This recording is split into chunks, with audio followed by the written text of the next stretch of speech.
Oh, get the light on. Hey, how you doing, folks? Glad you're all here. I'm calling you from outer space. I'm in my own spaceship right now, so I'll be calling live to Mark from the circling the globe inside this spaceship that I'm in. Okay, but don't worry, I have enough oxygen, and the gravity works fine. So, but anyway, what we have here is, of course, the off night, and I know if you guys have tuned in, you know what this means. It means a lot of interesting discussions about, Grindr, and a lot of interesting discussions about, New York. Okay, and also we have a discussion about, what's happening with Mark, who, by the way, Mark Sweetman is our host. So please welcome Mr. Mark Sweetman to the it's the off night. The off night, but I appreciate you plug for our live show, which is the the Unclub is our live show. It's our live show. This is live. Well, this is live. Yeah, this is live too. But I believe most people see it after it's been recorded. But we do record it live. No edits. We go for an hour. We're here. This is my wife Susan, who is our staff poet, if you will, if you consider what we have as volunteer. Exactly our poet volunteer poet. If you consider what we have as a staff. I'm not sure. Oh wait a minute, let me turn that. I forgot to turn the music off. See, that's why it's so hard to do both hosting and technical duties here. There we go. All right, let's bring Andy back in here now. Hi guys. There he is. And see, Andy's got light. He joined us pre-show here as we were doing our mic and camera checks. And basically all I could see was his beard. Couldn't even see his glasses. Yeah, so now I'm using the moonlight from my spaceship. Oh, there you go. To be able to. I want to show you the panel of the spaceship. Here you go. Wait a minute. Before you say spaceship, tell the folks where you're at, what you're in there. All right, I'm in a Tesla 3 spaceship. It's the all-electric Tesla. Okay. And if you haven't experienced this, it's basically you're in a spaceship. So that's the control panel. Does it still have a gas pedal and a brake pedal like other cars do, or do you have to?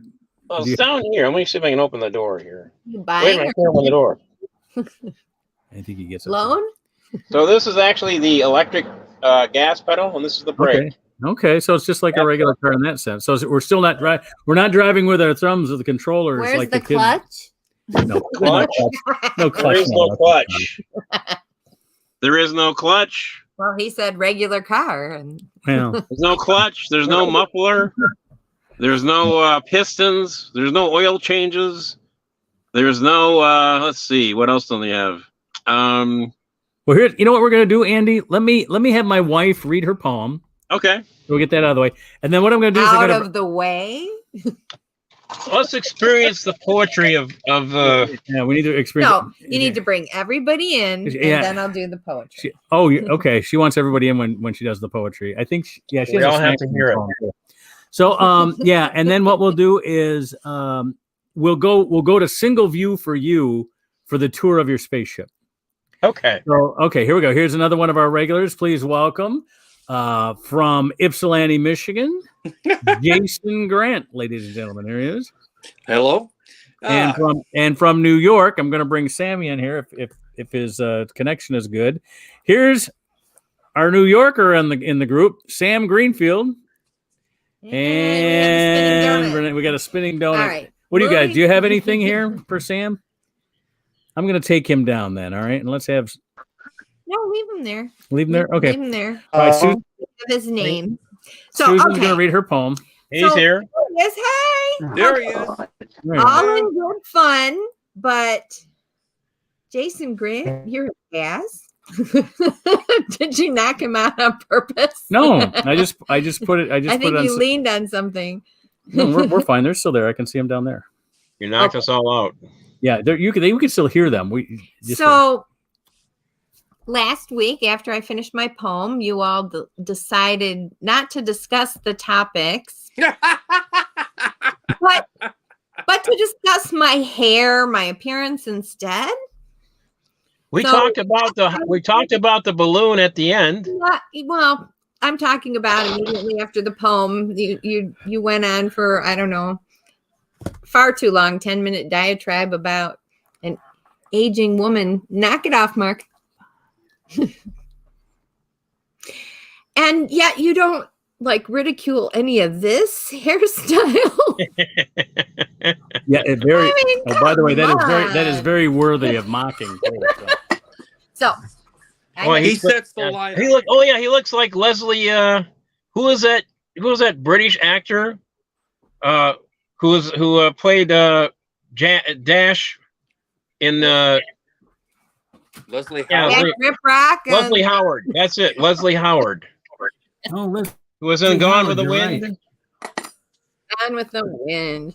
Oh, was he Dash who on Gone with the Wind? Was that his name? The only Dash I know is Dash Rip Rock. Yeah, Dash Rip Rock from Beverly Hills. Yeah, Beverly The Hillbillies.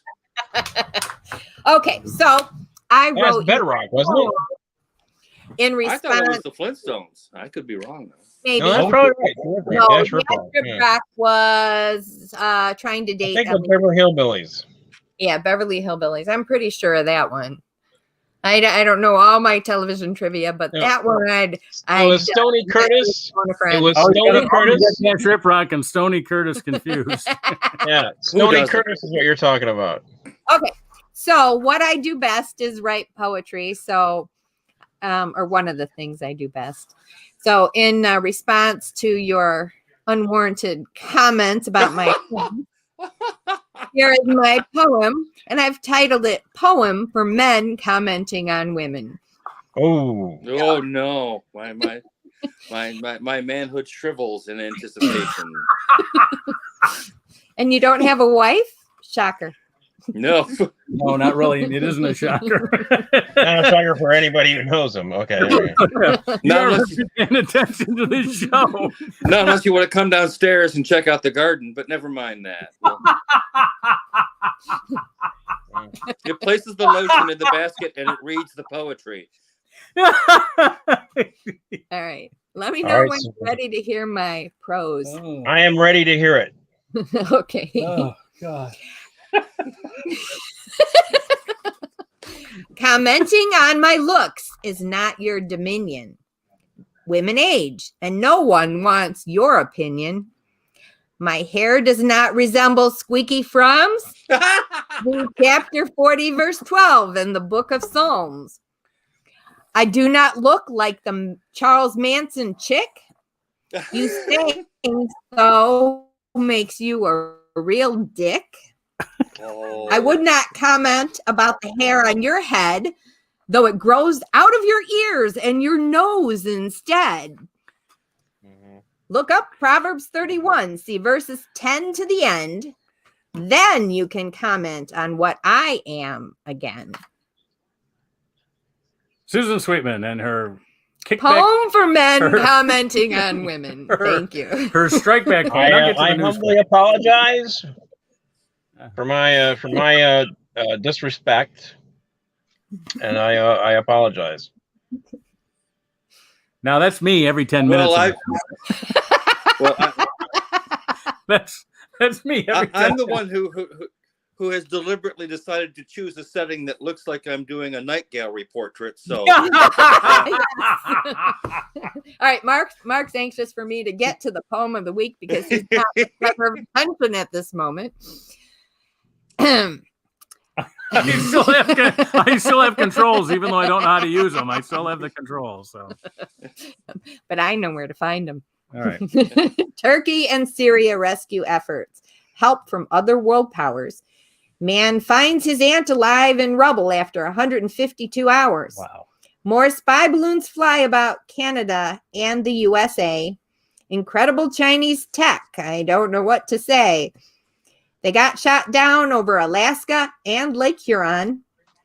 Is it a new Genghis Khan or more like spying moron? Biden takes on hecklers at the State of the Union address. He handled it well, like an expert at chess. The Super Bowl is what Sunday was all about. Team Chiefs and Team Eagles battled it out. AMC Theaters selling tickets for high-priced seats. Just sit in the front row and enjoy your home brought treats. Now, lovers out there, don't forget to celebrate your beau. Tomorrow is Valentine's Day. Gentle reminder, you know. All right. All right. So here's your agenda. Oh, And if you very want to much. discuss squeaky from, then you have to repeat verses from the Bible. Okay. Who's that? Who's that? I don't know what that history is at all. That's part of the multi-universe. That never happened in our universe. No, I was going to bring up Leslie Van Houten, but never mind that. Get that? No, I'm allowed to speak now. It's Okay, Ashley, all right. It's Ashley Wilkes. I'm not talking to you, Barbara. Oh dear. It's Ashley Wilkes. Yes. Ashley Wilkes. There we go. Yes, Ashley Wilkes. Definitely. Yes. Played But we all by know Leslie Howard. Played by Leslie Leslie Howard, a Yep. Jew. And rumor has it the man was so well endowed that he would cause he would cause pain in some of his receivers, as it were. Just by showing it. Yeah. His nickname. His nickname was "Oh my codpiece." The man thought it could was do the tripod. helicopter.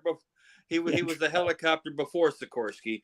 Yeah. So yeah. You know how he died, He was actually born in the South, but the dick was so big it made an English accent. Okay. You know how he died, right? I have no idea.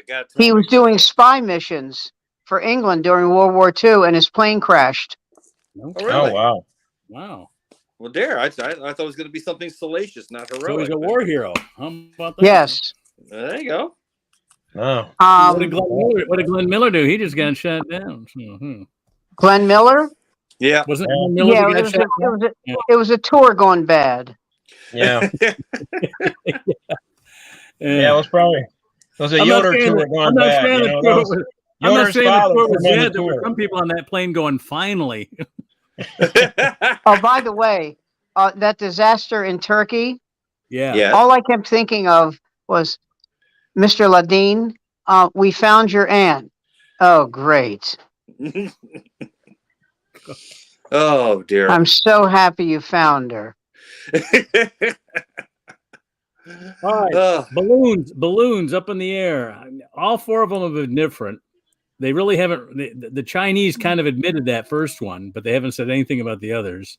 But by the way, money in the bank, the most sure bet that you could have bet yesterday was not on the Chiefs, and it was not on the Eagles.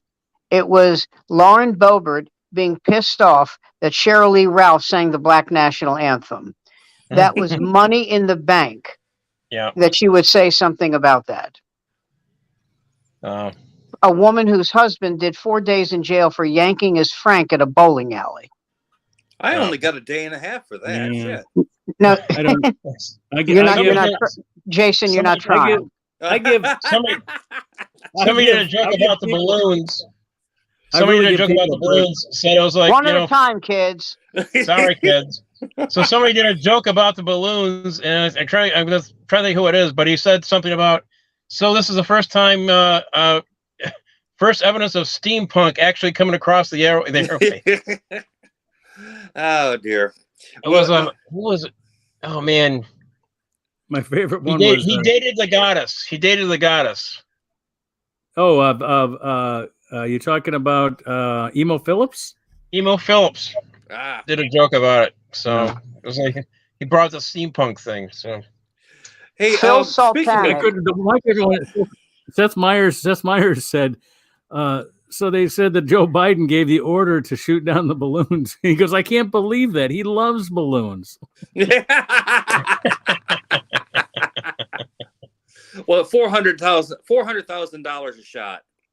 Here's my joke. My joke was the one in Michigan. You knew that wasn't Chinese technology, I'm sorry. The one in Michigan, you knew that wasn't Michigan technology. If they're trying to decide whether it's Chinese or not, but if it was Michigan technology, it would have landed in electrical wires. Yeah.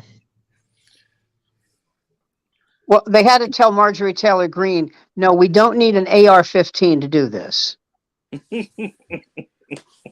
We have a jet. Yeah, we got an F-22. Yeah. No, So Warren Boebert said we only need one national anthem, and I said that's great. When we only have one nation, that'd be great. We can do that.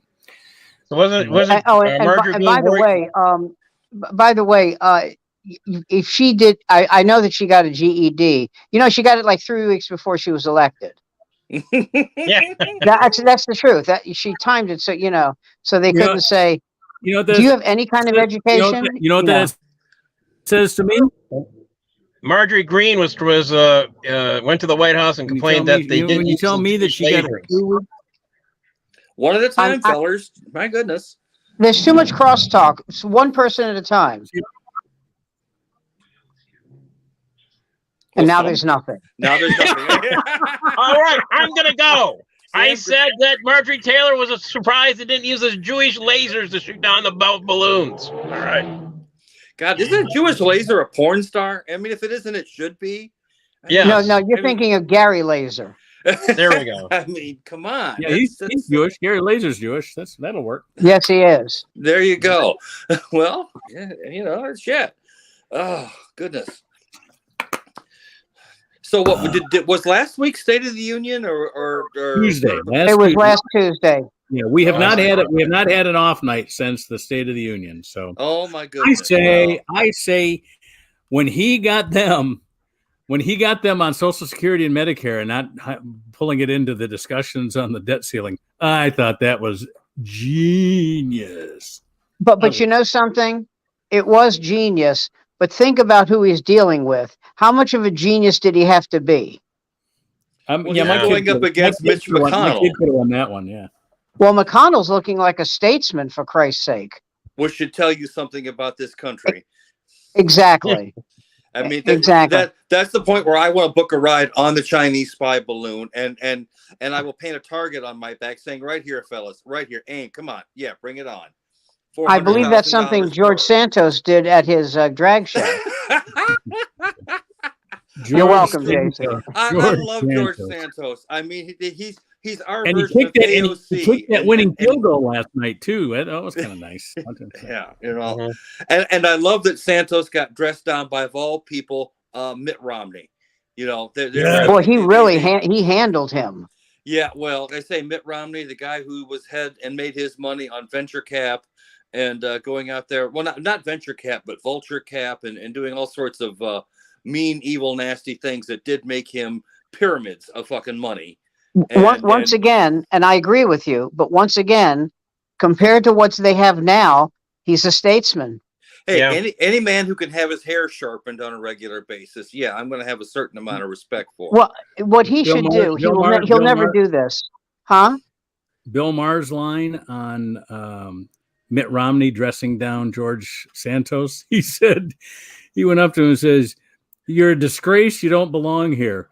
And that is basically Mitt Romney's version of "you cocksucking motherfucker." Yeah, that's right. That's right. Yeah, well, like Romney's, come on. He did a couple good things, and then he helped get the big dig finished. And I guess we're lucky they didn't find Jimmy Hoffa in the middle of that thing. Also, when you hear Mitt Romney say, "You don't belong here," that's how he greets black neighbors. Exactly. Yes, precisely. That is. Okay, wait a minute. Mitt Romney is a Michigan boy, and his dad was governor here. Yes, and they were not George Romney. George Romney. And when Mitt and George Romney were in Michigan, they were not racist. No, they weren't. Yeah. But then he moved to Utah, and everything changed. Well, and George blew his presidential aspirations on the Lou Gordon show of all. When he said he was brainwashed? Yeah, that's when he said he was brainwashed. Yeah, the Lou Gordon, who used to be on before the Ghoul on Channel 50. So, I mean, that tells you everything you need to know. And all my friends were fans of both. It was like a double header. How could you not? You do 3 or 4 bong hits, catch the end of Luke Gordon, and then the Ghoul would fire up. And you could never quite make it to the end of that because by then, if it was sleeper weed, you'd make it through the first or second break when he'd blow Froggy up a couple times. Who was the guy Downey? Well, if you weren't doing weed, you could get to the end of the movie. Just like who was the guy in New Jersey? Downey Jr. Something like Morton Downey Jr. Morton Downey Jr. Yeah, Morton Downey Jr. Whose father was a great singer and entertainer. Yeah, Lou Grant was Detroit's Morton Downey Jr. Basically. Yeah, Lou Grant. Lou Grant. Not Lou Grant. What was his name? Lou Gordon. Lou Gordon. Yeah, Lou Grant was the editor of the Tribune.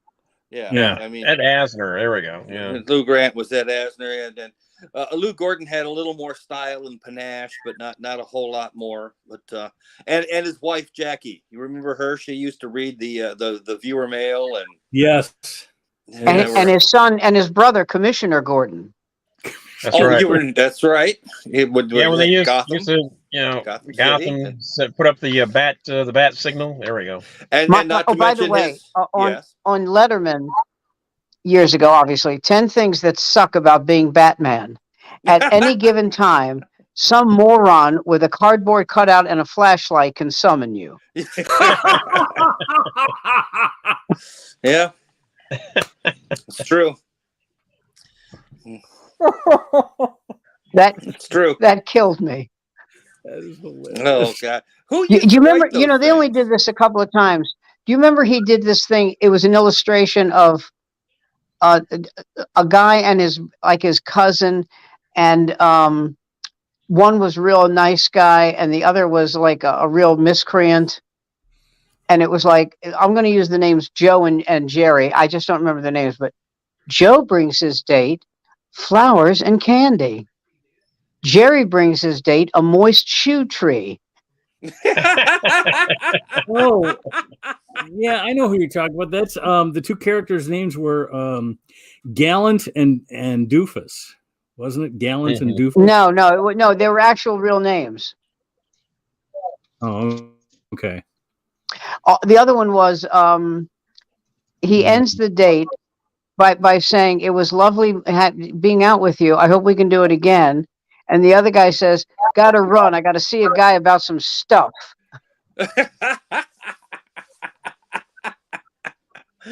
Oh God. Yeah, that sounds like the time I dropped my cousin off after the movies. Letterman's top 10 were just so great. Oh, they were. Who wrote those? Was that a compendium? Bill Sheff. Okay, all right. But here's the thing. I've never said this to anybody before. I've never disclosed this, but Sheff told me once, "We'd like to see some of your writing for the top 10." So I did a couple of top 10s that I thought were pretty good. And he said, "We decided to pass on these." And one of them showed up on the show. Is there anything you can do about that? Or do you just have to grit your teeth and go, well... You have to grit your teeth and go, well. Okay. No, I mean, I've heard stories for years, obviously, about because they had a staff of like 20 writers. That's one thing, and the other thing is, if you write a joke, let's say for Jay Leno, okay, he would pay you $50 a joke, which isn't bad, okay, $50 just for one joke.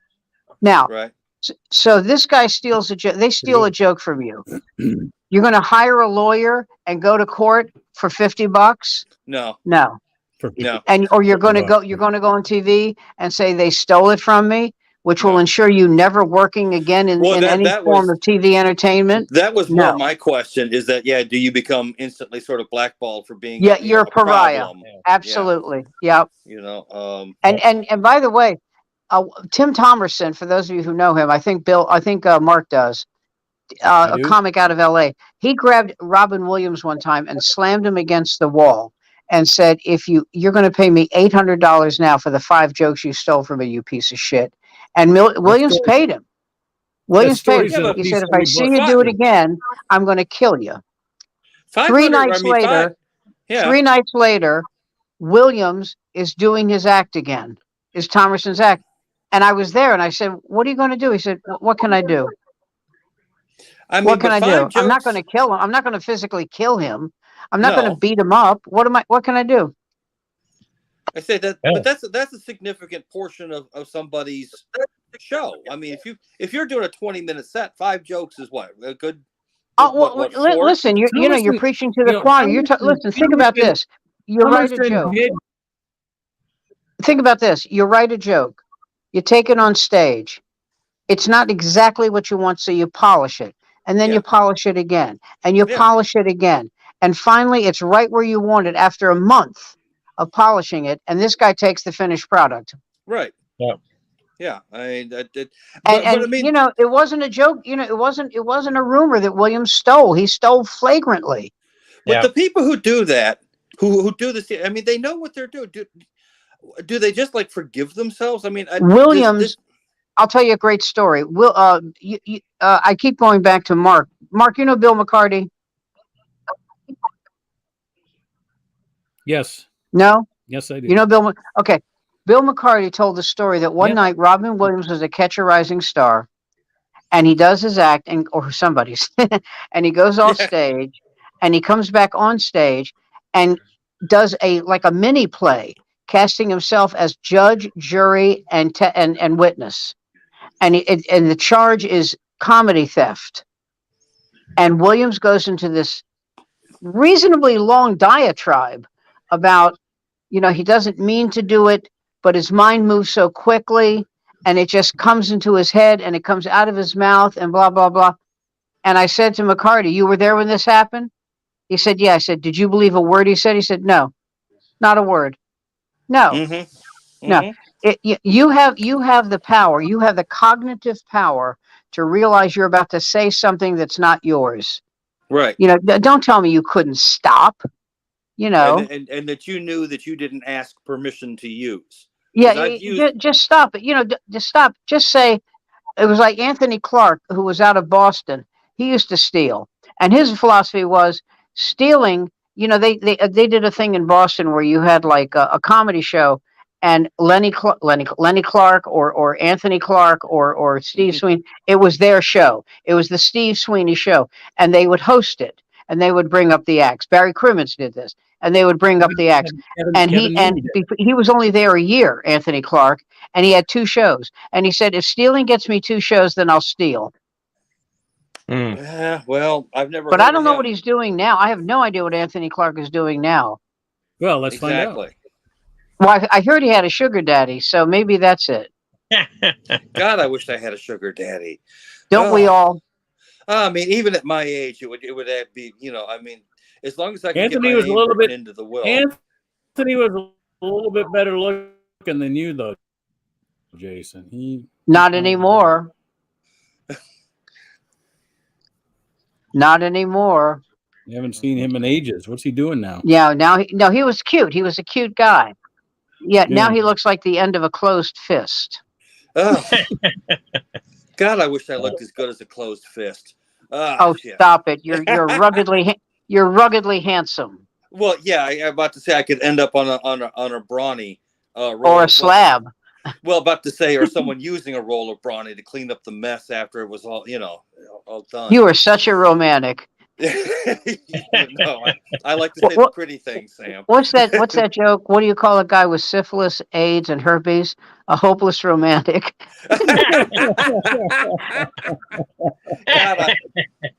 See, I love AIDS humor. It used to kill in the 80s. Well, there was one great AIDS joke. What's the worst thing about AIDS? Convincing your parents you're Haitian. You're Haitian, exactly. Yeah, I mean, I get, the number of people who don't like AIDS humor these days is kind of, was it Elton John got mad at Sam Kinison because Kinison went on more than a few AIDS-tinged diatribes, and and after a while he was like, well, it is kind of personal. But anyone who's ever listened or sat around Elton John knows that man is not only is he musically talented, he is hysterically funny, and he spares absolutely no one. Well, the one joke Kinison did about AIDS, and I don't like AIDS jokes per se, but this one killed me. He goes, Jim Neighbors, so sad. He just sucked one dick too much. Yes, he won too many. One. It was that if he could stop at just that one dick, but no, he had to go to that one. And I'll tell you also had a great joke was Gary Shandling. He goes, Gary Shandling? Yes. He goes, and by the way, this is when AIDS had just hit. He goes, folks, this AIDS thing. Is it true you can get this from just fucking one guy in the ass? Holy Jesus. Is that true? If you just suck one guy in, wow. I got to be careful. Oh, God. I'd forgotten how wonderfully subtle his delivery, Gary Shandling's, what was. I mean, there was a documentary about him called the Zen of Gary Shandling. Exactly. That's the word I'm looking for. Yes, you're right. He wrote long passages in books, not just about comedy, but about his philosophy of life and all this. He was brilliant. I mean, it was frightening how smart he was. I think Judd Apatow made that film about Gary Shandling. Yes. Yeah, he did. Before he had ever done stand-up, he had written a spec script for Sanford & Son, which I believe he sold. He managed to get it sold to Sanford & Son. What was he involved in? It wasn't advertising. That's Brooks. Yeah, I mean, the guy just had that kind of delivery that no one's ever been able to replicate. And the other thing was he always dressed to the nines. He always wore a nice suit. So he goes. I worked with him in Indianapolis at Crackers, and he goes on stage, and I mean he's just dressed like a champ, And it put the pressure on me because I realized I couldn't come up there looking like early burlap. So I went out and I actually bought a suit. I couldn't go, hi, I'm sorry, things have been tough for me. Please welcome Gary Shandling. I couldn't do it. So he comes on stage and he goes, how's everybody? Everybody okay? All right. He looks at the woman in this audience. He goes, I don't want to tell you how big my dick is. I want you to tell me. Gary Shandling. Oh, God. I've wanted to wear a suit on stage, but on me, I just because I used to be a chauffeur, and I have a couple of really good black suits with white shirts, and I like the look. But I just, for what I do and everything, I just don't think it would. I don't think it would work at all. For me, the one thing I don't do, if you dress nicely, it does. If you just dress nicely, nice shirt. But the one thing I would never do is when I go on stage wearing a T-shirt that has something printed on it, because the audience, the second you lag, they will start reading that shirt. Yeah, and you'll lose them for the rest of the show. Right. Yeah. Yeah. I mean, for me, did I tell you? Go ahead. No, say I like wearing those sort of your my basic dark pants and a black sweatshirt with and I put a couple black T-shirts on underneath it. That seems to work for me. But that works though. Yeah. Well, one time I was working in Taylor. One time I was working in Taylor. I think we lost. I noticed everybody was wearing camouflage, so I tried to use it on stage, but nobody could see me. So.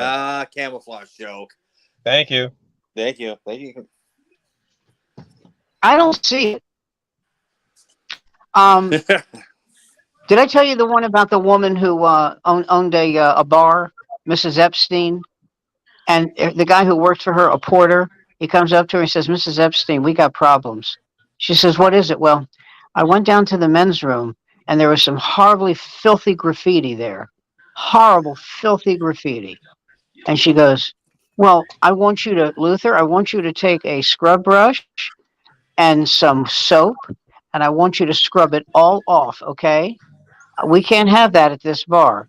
And he goes, yes, ma'am. And as he's leaving, she goes, oh, Luther? Yes, ma'am. Fuck Eichmann stays.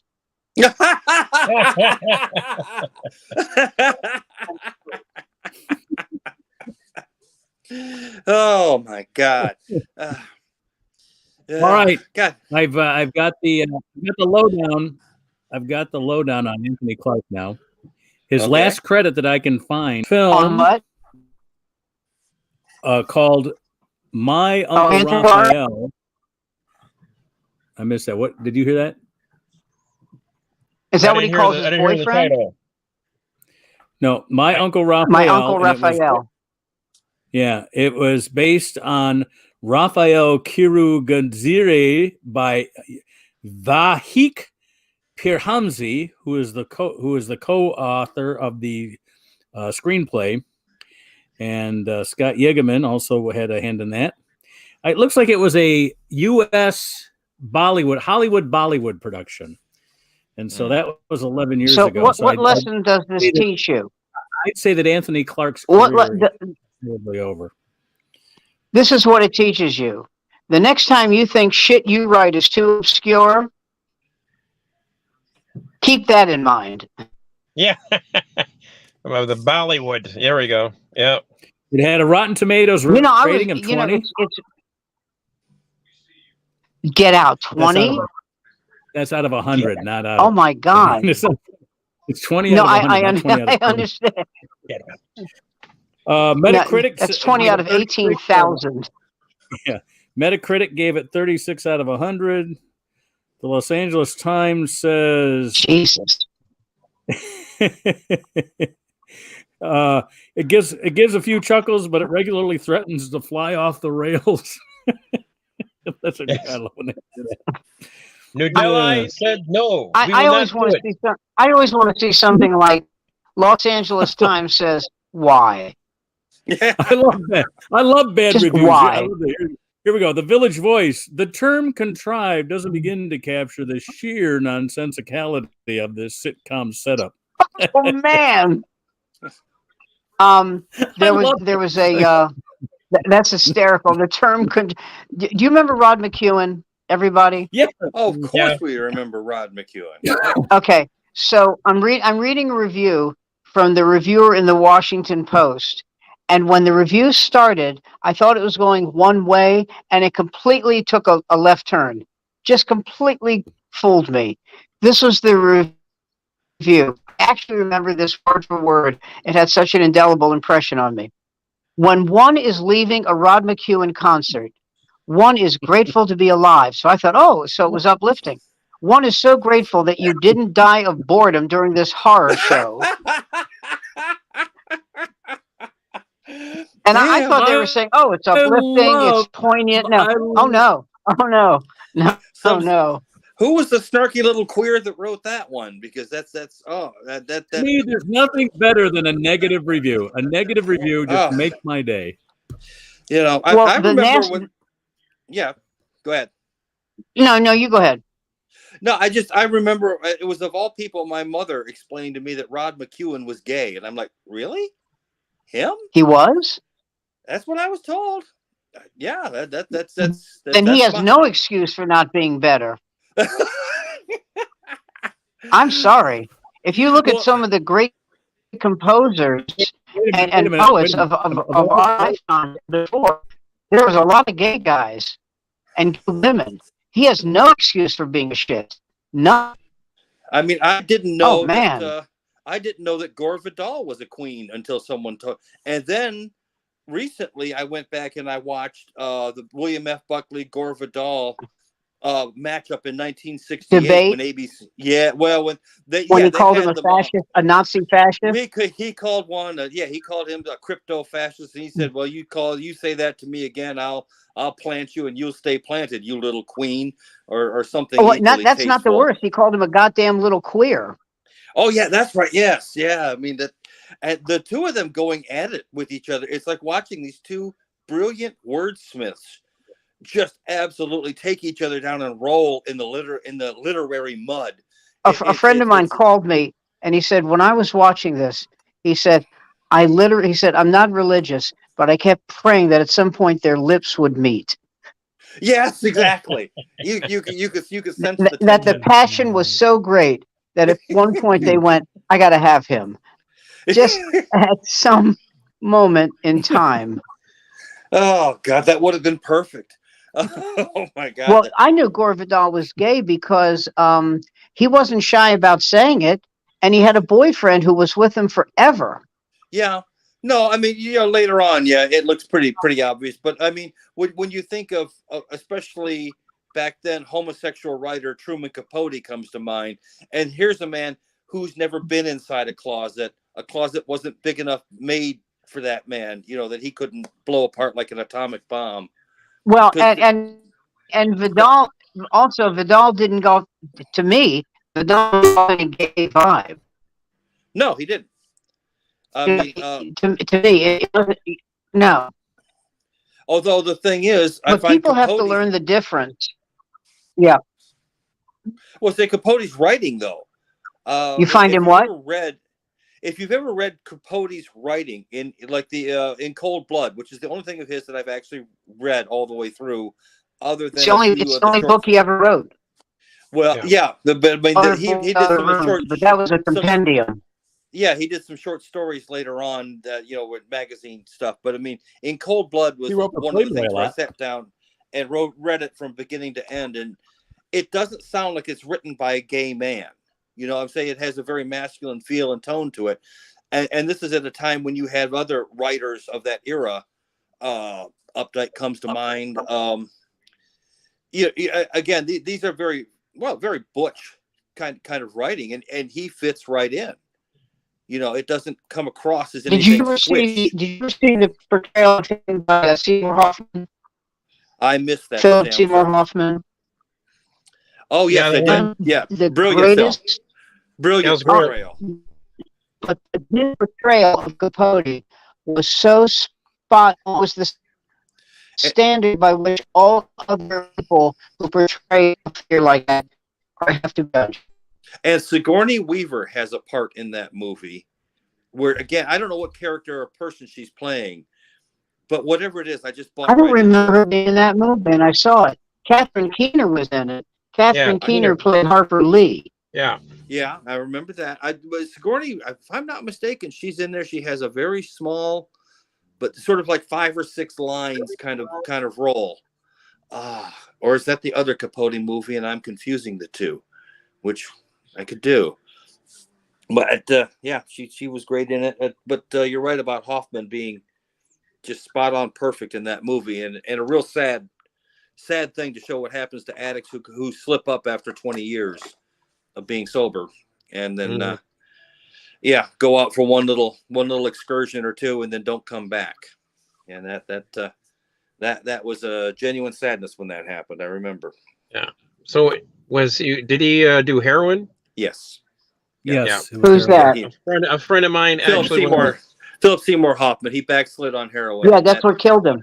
Yes, I know, and I've had that happen to a couple of friends of mine, and it is absolutely. I cannot begin to tell you how heartbreaking it is.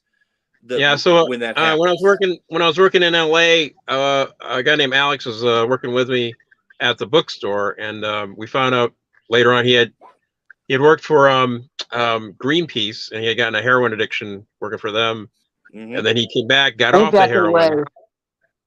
And then what happened is, I guess, because he decided to go back on to try it one more time, his system had left it all out. Yeah. And he went back to what he thought he was going to get his normal shot that he had before. Yeah, they do. They get their old dose and it kills them. And it was too much. Yep.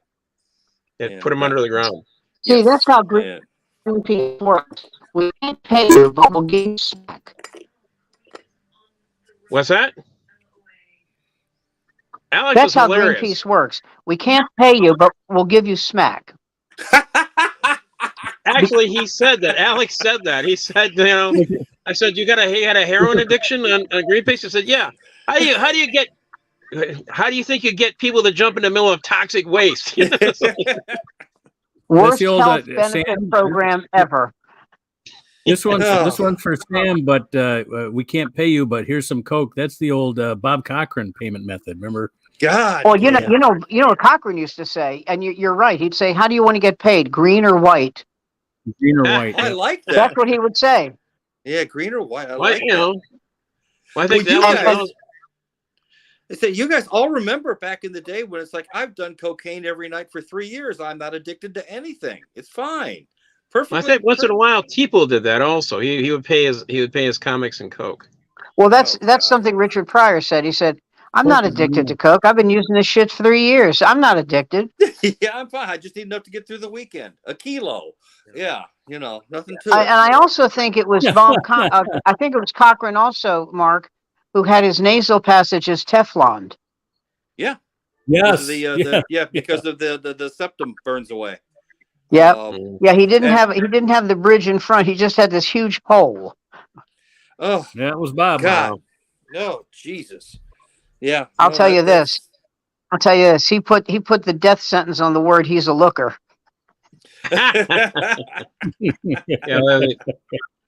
Yeah. God They have damn that it. balloon Did you ever on work us. for Bob, Andy? I- Did you ever work for Bob, Huh? Andy? Me? Yeah. Bob who? Bob Cochran. He had 2 rooms, basically, one in Columbus and one in Tampa. Nope, did not work for him. I don't work for him. I worked What, mostly. guy- I worked for Joey Balaska. I worked for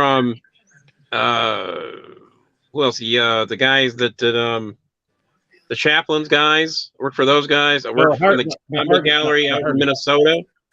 Right. And I worked in the Ohio. There was like a couple of gigs in Ohio, and then Tony took us out west into New York, and there was a big fat lady who was the agent at the time, and she had a bunch of New York. Sharon That was Rurick? it. Yeah, I think that was her. Yeah. Sharon Rurick? Yeah, she passed away a couple years ago. Yeah. I heard from her. I heard she died. I heard from her daughter recently, and she wanted to know if I had any, what kind of communications I had with her, because I guess she wasn't as close as her mother as she wanted to be until it was too late. And so she wanted to know if I had anything of Sharon's or anything. She was just going through old Facebook, because Sharon and I would communicate through Facebook and stuff. And she still booked me. She booked me after she stopped booking, really, for full time. She booked me at a couple of places in Ohio, like in the early 2000s. Oh yeah, I used to get booked at the Holly Hotel. I had and the I got shortest booked over run at with the her. Bin. Yeah. I had the shortest run with her as a manager. It wasn't her. It was the guys who booked Catskills rooms. Well, But she worked for them. So they said, we're going to let her handle your stuff. I said, I'm not crazy about that. I said, I really wanted you guys to handle my work, because I said, Frank, and this is when I had a TV show. This is when I was on, the predecessor to MSNBC. I said, I'm making really good money doing TV. I'd rather you just book me up in the Catskills. I'm not looking to travel the country.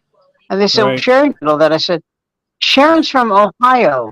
Sharon doesn't know anything, and nothing against her. She doesn't know anything about the Catskills. So this is what happens.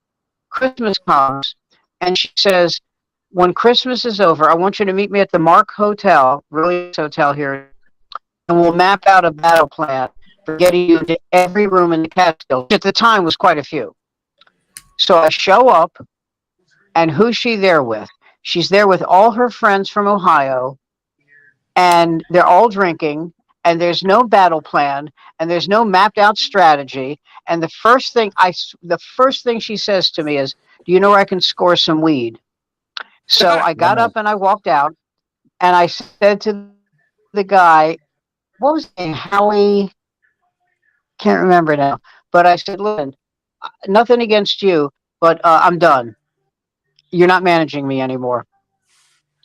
And he said, why? I said, and I told him why. And I said, I'm not telling you to fire her, but I told you that she knew nothing about, and now I found out she knows nothing about how to manage somebody. Do you have a battle plan? No, but this is Freddie from Ashtabula. What? No. So I didn't hate her or anything. I just thought she was in over her head. That's all. Hey, can I ask about doing the Catskills back? We all have sort of an opinion of, well, I do at least, of what Catskills humor was like, and how it changed. Shelley Berman is kind of one of those guys who changed all that. But what was it like doing the Catskills in the 80s when comedy changed?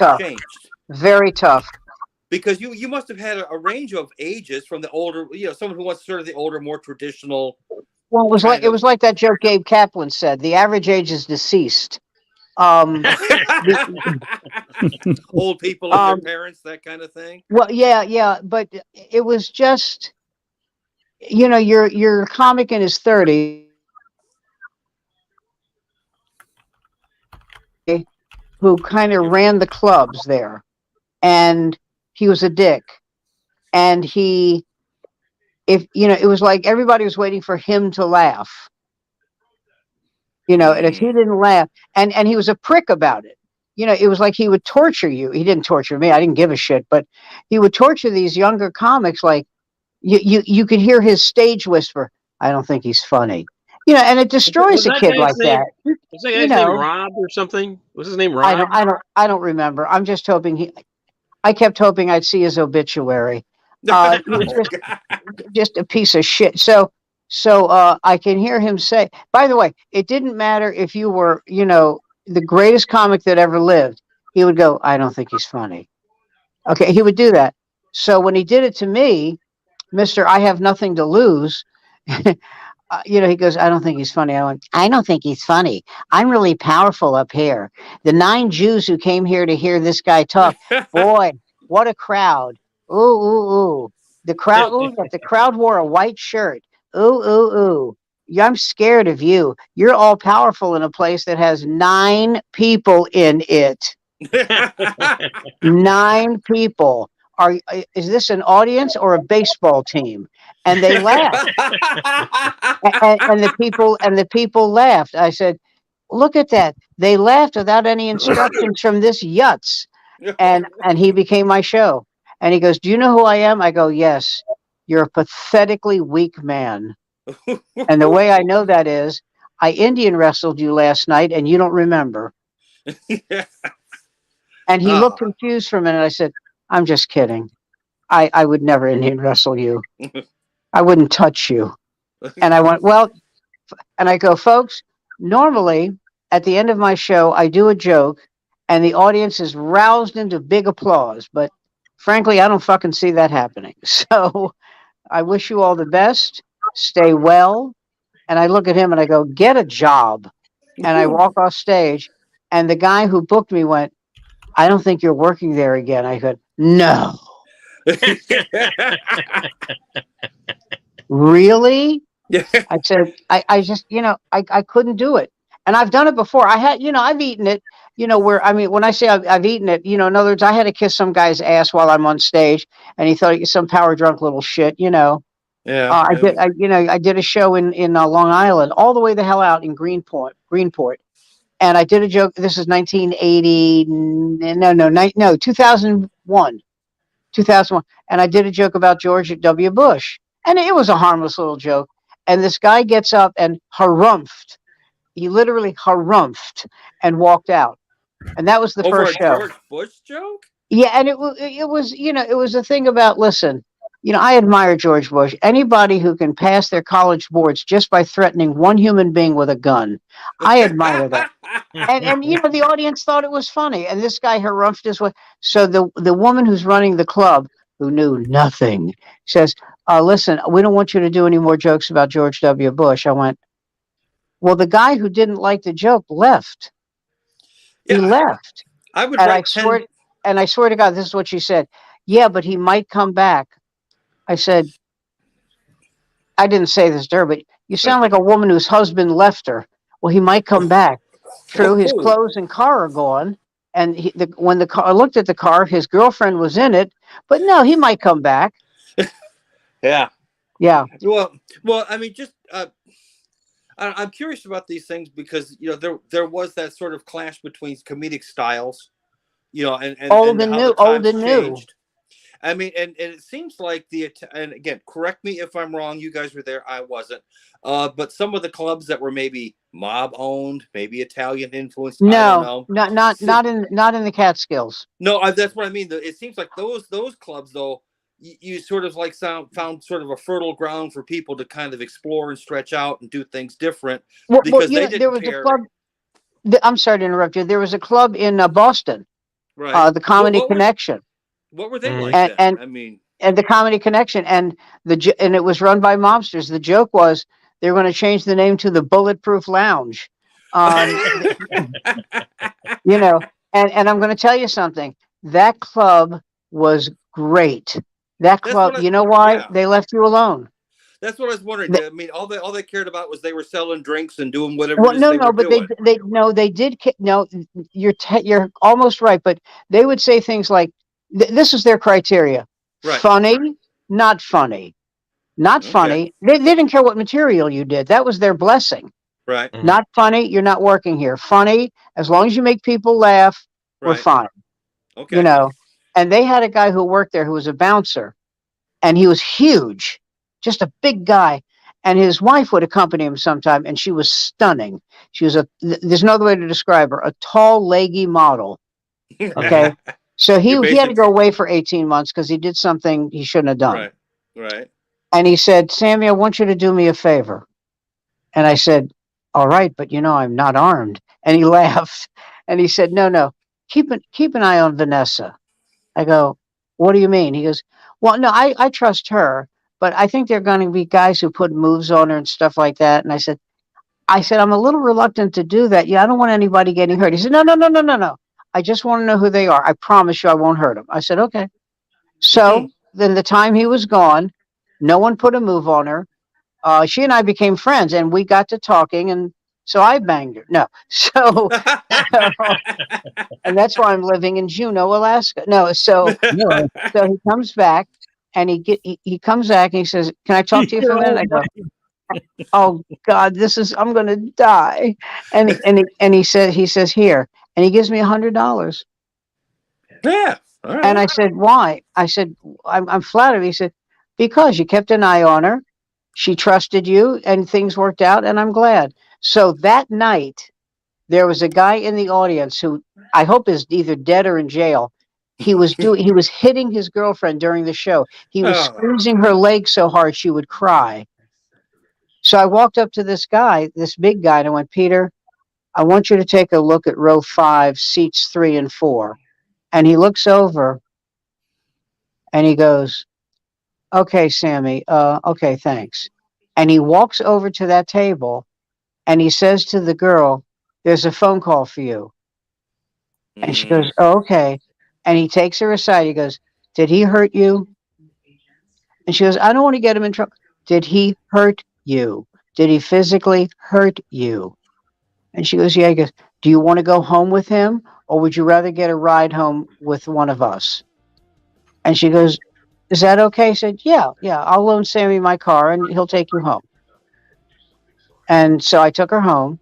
And when I came back, that guy wasn't there. And I said, so what happened? And he goes, and this is what he goes, he ain't coming back here no more. And he said, everything work out with you and the girl? I said, yeah, I took her home. It's all good. He said, you didn't try nothing? He goes, no. He says, you're way too honest for this fucking business. You ought to really you ought to go into dry cleaning. You ought to become a dry cleaner. Some shit like that. And I said, well, look, she just got beaten up by the guy she was on a date with. I'm not going to do anything to her. And he goes, no. Yeah, I understand. Like I said, Sammy, dry cleaning. So every time I saw him after that, he went like this. He goes, are my shirts ready? And it was a joke between us, and it was a joke. It was funny. He goes, I said, no, but I ironed your socks. So kiss my ass. And, he was a good guy though, but man, I don't know what he did. So I talked to another guy and I said, that guy who's beating up that girl. And I started to say, what happened to him? And he goes, do you really want to know? I go, no. He goes, that's right. You don't. I said, is he dead? No. He said, he said, I'll tell you. He smacked him till he cried. Yeah. He just kept smacking him till he cried. And he asked him, how do you like? You like it? You like this? You like this? No. He said, if I see you here again, I'll break your leg off. Well, you shouldn't be hurting women. Come on, that's not hard to fit. Not hard to figure that one out. Would it be great if the guy was dumb enough to go, yeah, you and what army, you fat wop? Wow. Read more about it in his new book, Famous Last Words. Jesus Christ. Fat wop. Yeah, good thing to call a hitman. My God. That'll show him. Well, here we are at the end of another 60 minutes of fun and frivolity here. Mirth. It's Mirth. Fred and Ethel Mirth. Mirth. It is. Mirth Griffin.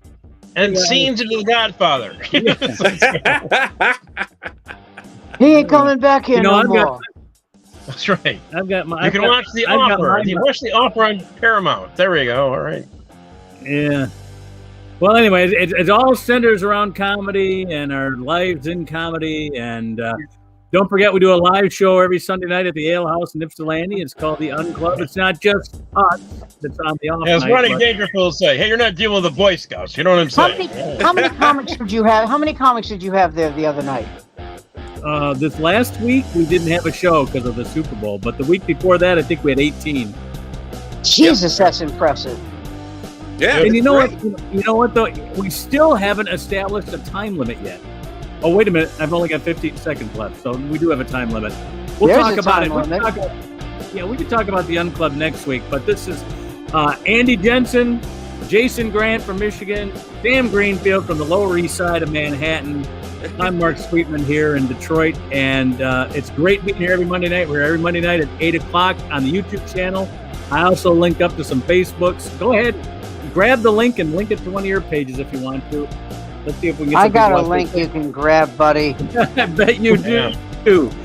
Don't forget the best Valentine's Day present is camouflage pajamas for your girlfriend, so you don't just see her anymore. Or a do-it-yourself chastity belt. There you go. All right, with that, we're going to take it off. We'll take it offline. I'll talk to you guys after we're off the air, but we're going to take it off of YouTube now. You can go back and watch these. All the episodes are still on YouTube. So if you want to go back to the last 3 years we've been doing this, check them out. But it's time to go now, so we'll see you later.